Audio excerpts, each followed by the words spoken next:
참 예수님 성경 통독을 위한 나눈 영상, 오늘은 12소 예언서 중에서 요나서에 대한 나눔 해보도록 하겠습니다. 아마 요나라는 인물에 대해서는 많은 분들이 기억을 하실 텐데요. 커다란 물고기 뱃속에서 사흘을 머물렀던 그 인물 요나 이야기 기억하시는 분들이 많을 겁니다. 요나 예언서의 여러 가지 특징들 그리고 주요한 내용들 영상을 통해서 한번 나눠보도록 하겠습니다. 먼저 요나서가 다른 예언서와 가지는 차별점 몇 가지에 대해서 짚어보면서 시작을 해보겠습니다. 신탁 설교보다는 예언자 자신의 이야기에 집중되어 있다라고 하는데요. 하느님께서 예언자에게 건네신 말씀들, 그리고 그 말씀을 전하는 예언자의 설교 이야기보다는 요나라는 인물이 겪었던 하나의 에피소드 같은 동화 같은 이야기가 요나서의 주요한 내용을 담아내고 있습니다. 그래서 마치 소설 같은 흥미로운 이야기가 전개되는 것이 다른 예언서와는 조금 다른 지점이라고 이해해 볼 수 있겠고요. 그리고 요나에게는 예언자라는 칭호가 사용되지 않습니다. 그리고 하느님과 요나를 제외하고는 상징적인 표상이 등장하는데요. 여기에 나오는 도시의 이름이라든지 여러 가지 상황들은 그 안에 내포되어 있는 뜻을 잘 이해하기 위한 하나의 표상으로서 등장한다고 이해해 볼 수 있겠습니다. 그리고 예언자의 활동 지역이 이스라엘 민족을 위한, 이스라엘 민족이 머무르고 있는 그런 지역이 아니라 이방인들의 땅인 아시리아의 수도 니네베가 요나 예언자가 하느님의 뜻을 전한 그 주요한 장소라는 것도 차별점으로 생각해 볼 수 있겠고요. 그리고 한 번의 선포, 한 번의 회개라는 이상적인 모습이 등장하는 것도 요나서가 가진 특징이라고 할 수 있겠습니다. 먼저 요나서의 저자에 대해서 살펴보겠습니다. 요나라는 이름은요, 비둘기라는 뜻을 가지고 있는데요. 요나서 1장 1절을 보면 아미타이의 아들 요나라는 인물로 소개가 되고 있습니다. 이 인물은 열왕기 하권 4장 25절에 등장하는 인물인데요. 그는 북왕국 이스라엘의 예로보암 2세 시대의 예언자로 언급이 됩니다. 그런데 그때 당시에 선민의식이나 배타주의적인 구원관을 가졌던과는 달리 요나 예언서에 관통하고 있는 어떤 의식은 구원의 보편주의라고 생각할 수 있습니다.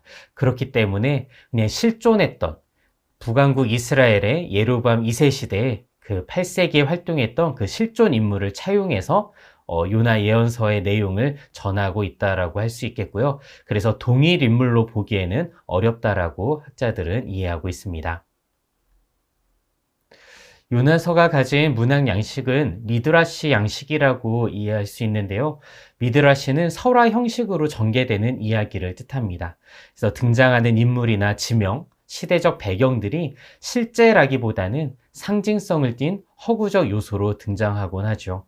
이는 바빌론 유배 이후에 유행했던 양식이었기 때문에 요나서가 실제로 작성되었던 시대가 어느 시점인지 확인해 볼 수 있는 특징이라고 할 수 있겠습니다. 그리고 이방인들에게 선포된 하느님 말씀. 유배 이후 페르시아의 영향 아래에서 유다인들은 민족적이고 또 종교적인 정체성 확립을 위해서 노력해왔습니다. 그래서 이방인들을 어떻게 포용하고 수용할까에 대한 문제가 기원전 5세기의 중요한 신학적 논쟁이었죠. 그래서 실제로 역사 안에서 실존했던 인물인 요나는 8세기에 활동했던 인물이었지만 그 요나서가 가지고 있는 문학 양식이나 이방인들에게 전해진 하느님 말씀이라는 주제를 생각해 볼 때 기원전 5세기에 이 요나서가 작성되었다라고 내용적으로는 이해해 볼 수 있겠습니다. 요나서의 구조는 크게 세 부분으로 나누어 볼 수 있겠는데요. 총 4장에 걸친 예언서는 1장에서 2장까지는 첫 번째 1막, 그리고 3장 니네베에서의 설교를 담고 있는 것은 2막, 그리고 마지막 하느님 자비에 대한 가르침을 깨닫게 되는 내용인 4장은 3막, 이렇게 크게 세 부분으로 나누어 볼 수 있겠습니다. 그럼 주요한 내용을 좀 간략하게 살펴보도록 하겠습니다. 먼저 1장 1절에서 3절까지는 요나의 소명이 담겨져 있는데요. 다른 예언서와 유사한 방식으로 하느님의 말씀이 요나에게 내렸습니다. 일어나 저 큰 성읍 니네베로 가서 그 성읍을 거슬러 외쳐라. 그들의 죄악이 나에게까지 치솟아 올랐다 라고 전하고 있습니다. 그런데 하느님의 말씀이 요나에게 내렸음에도 요나는 니네베와 반대 방향에 있는 타르시스를 향해서 도망을 치게 되죠. 여기서 니네베는 폭력이 난무한 거친 폭력의 도시를 상징하는 곳이었고, 타르시스는 하느님을 알지 못하는 가장 먼 곳으로 알려져 있던 곳이죠. 요나는 하느님의 어떤 예언자적 소명을 받았음에도 불구하고 그 소명을 내가 받아들이는 것이 아니라 그 소명을 피해서 하느님과 반대 방향으로 도망을 가는 그런 모습을 보여주고 있습니다. 하지만 요나서 안에서는 하느님의 뜻을 왜 거역했는지 그 이유를 구체적으로 설명하고 있지는 않죠. 그 다음에 요나는 타르시스로 도망가기 위해서 배를 타게 됩니다. 그런데 요나가 배를 타고 항해가 시작되었을 때 큰 폭풍을 만나게 되죠. 그 뱃사람들은 결국 폭풍의 원인이 요나라는 사람에게 있음을 알게 되었고, 결국 요나는 자신을 바다에 던지라고 말하게 됩니다. 그리고 그가 바다에 던져지자 성난 바다는 잔잔해졌죠. 하느님의 예언자적 소명을 받았음에도 불구하고 그분의 뜻을 받아들이지 못하고 도망을 쳤던 요나와, 오히려 이방인이었음에도 불구하고 하느님을 두려워하면서 그 하느님의 진노를 좀 잠재우기 위해서 희생 제물을 바치고 서원을 했던 그 이방 민족의 뱃사람들의 모습이 대조적으로 기록되어 있습니다. 2장으로 넘어갔을 때 바다에 던져진 요나의 어떤 모습, 요나가 겪었던 체험들이 기록되어 있는데요. 요나는 큰 물고기 뱃속에서 사흘 밤, 사흘 낮을 지내면서 회개하게 됩니다. 많은 분들이 이미 알고 계신 것처럼 큰 물고기 뱃속에서 사흘을 지냈다가 그 물고기 밖으로 빠져나오게 된 모습을 마치 예수님께서 순환하시고 돌아가신 뒤에 사흘 동안 머물러 계셨다가 부활하셨던 그 모습과 연결지어서 이해하곤 하죠. 큰 폭풍의 위험에서도 잠에 빠져있던 요나는 하느님께서 자신을 구해주셨음을 고백하면서 기도를 드리게 됩니다. 그리고 하느님의 뜻을 거역하면서 하느님을 알지 못하는 곳으로, 가장 먼 곳으로까지 도망을 치려 했던 요나는 가장 깊은 구렁에 빠지게 되었다가 결국은 회개를 통해서 주님의 이끄심으로 다시금 성전을 향해 올라오게 되죠. 바다에 빠지게 되었지만 죽음을 맞이하게 된 것이 아니라 큰 물고기 뱃속에서 사흘 밤, 사흘 낮을 지내면서 하느님의 뜻이 무엇인지, 나를 어떠한 길로 이끌고 계신지, 나를 통해서 이루어야 할, 전해야 할 하느님의 뜻이 무엇인지를 자신의 예언자적 소명으로 받아들였던 요나는 회개를 통해서 다시금 새로운 삶을 이어가게 되는 것이죠. 네, 3장에서는 요나가 드디어 니네베에 이르러서 하느님의 뜻을 전하는 내용이 등장합니다. 첫 번째 요나에게 소명이 내렸던 것처럼 물고기 뱃속에서 탈출한 그때 주님의 말씀이 두 번째로 내리게 되죠. 요나는 이제 40일이 지나면 니네베는 무너진다 라고 니네베 사람들에게 하느님의 뜻을 전하며 경고합니다. 그런데 요나서 안에서 요나라는 인물이 겪었던 여러 가지 어떤 상황들과 에피소드들은 등장하지만 그가 예언자로서 선포한 유일한 말씀은 이것 한 가지뿐입니다. 이제 40일이 지나면 니네베는 무너진다 라고 이 짧은 한 번의 선포가 이루어지죠. 그런데 놀랍게도 다른 예언서와 조금 차별점으로서도 우리가 살펴보았지만 이 한 번의 선포 이후에 니네베 사람들은 가장 높은 사람부터 가장 낮은 사람까지 임금과 심지어 짐승까지도 회개하면서 주님께 부르짖게 됩니다. 하느님께서는 그들이 회개하는 모습을 보시면서 마음을 돌리시면서 재앙을 거두시게 되지요. 하느님의 부르심을 거역했던 요나의 모습도 다른 예언자들과는 분명히 다른 차별적인 모습이지만 예언자의 단 한 번의 선포에 곧바로 회개했던 니네베 사람들의 모습도 굉장히 드문 경우라고 할 수 있겠습니다. 게다가 그들은 하느님 신앙을 간직했던 이들이 아니라 이방 민족이었기 때문에 그들의 단 한 번의 선포에 이어진 단 한 번의 회개는 굉장히 특별하고 놀라운 모습으로 우리가 바라볼 수 있는 것이죠.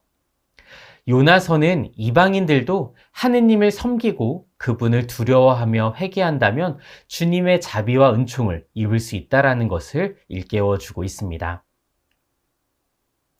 마지막 4장에서는 하느님께서 특히나 전하고 싶었던 모습들, 우리가 간직해야 하는 하느님의 자비로운 어떤 가르침에 대해서 일깨워주는 장면이 등장합니다.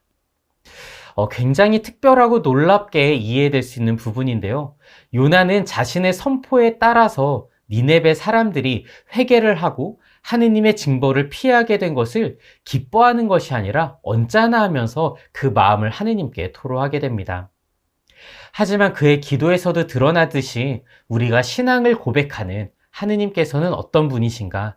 분노에 더디시고 자애가 크신 분이시죠. 하느님을 찾고 회개하는 누구에게나 구원의 은총이 열려 있다는 것들을 발견할 수 있습니다. 이스라엘 민족은 분명 하느님의 선택을 받은 민족이었고, 구약 성경, 구약 시대 안에서 우리가 이스라엘 민족을 통해서 우리가 발견하게 되는 것은 무엇이냐면, 하느님의 특별한 선택을 받았고 그분의 뜻에 따라서 가르침에 충실하게 살아간다면 다른 어떤 민족도 받을 수 없는 하느님의 특별한 은총과 축복을 얻는다는 것이죠.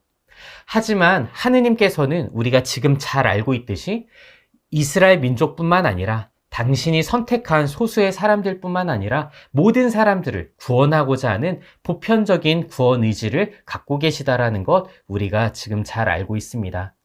예수님을 통해서 지상에 내려오신 구세주 예수 그리스도를 통해서 분명하게 일깨워 준 장면이지만 구약시대의 요나서라는 예언서를 통해서도 하느님께서는 이스라엘 민족뿐만 아니라 다른 모든 민족까지도 자비와 사랑으로 부르고 계신다는 것을 이렇게 일깨워 주고 있는 것이죠. 그래서 요나서가 갖고 있는 신학적인 주요한 가르침은 바로 보편주의적 구원관이라고 할 수 있습니다. 바빌론 유배 이후에 돌아온 이스라엘 민족들은 특히 에즈라, 느헤미야 시대에 예루살렘 성전을 복구하고 율법을 충실히 지키려는 노력을 기울입니다. 하느님을 따르는 민족으로서 당연한 노력이겠지만 이로 인해서 얻게 된 조금 부정적인 모습이 있다면 이방인에 대한 배타적인 태도가 굉장히 강해지고 민족적, 종교적인 이기심에 사로잡히게 되죠. 이에 요나서는 하느님의 자비와 구원과 은총은 모든 민족에게 열려 있다라는 것을 일깨워 주고자 합니다. 이를 교회는 하느님의 보편적 구원 의지라고 이해하는 것이죠. 이런 요나서를 통해서 이러한 내용들 함께 생각해 볼 수 있으면 좋겠습니다. 요나서는 하느님의 특별한 부름을 받고 예언자적 소명을 받았지만 처음에 그 소명을 거부하고 하느님에게서 도망치게 되죠. 우리 모두는 하느님의 귀한 존재이고 그런 특별한 부르심을 받은 어떤 성소에 대한 성소를 가지고 있는 사람들이라고 이해를 하고 있는데요. 하느님의 부르심에 대한 나의 마음가짐과 태도는 어떠한지 한번 생각해 보면 좋겠습니다. 그리고 큰 물고기 뱃속에서 하느님의 뜻을 이해하고 회개를 했던 요나처럼 내가 간절한 기도와 회개를 통해서 하느님의 자비를 체험한 적은 없는지 나의 지난 시간들 하느님과의 만남을 돌아볼 수 있으면 좋겠습니다.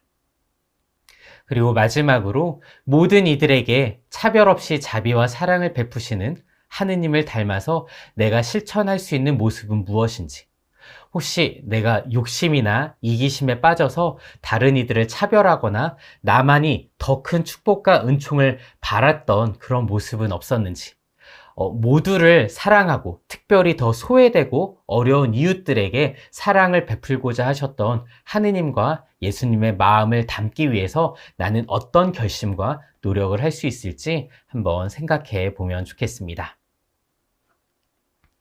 네, 요나서를 통해서 모든 이들을 자비와 사랑으로 부르시는 하느님의 사랑을 더 깊이 이해해 볼 수 있는 기회가 되면 좋겠습니다. 네, 요나서의 나눔은 여기서 마무리하도록 하겠습니다. 감사합니다.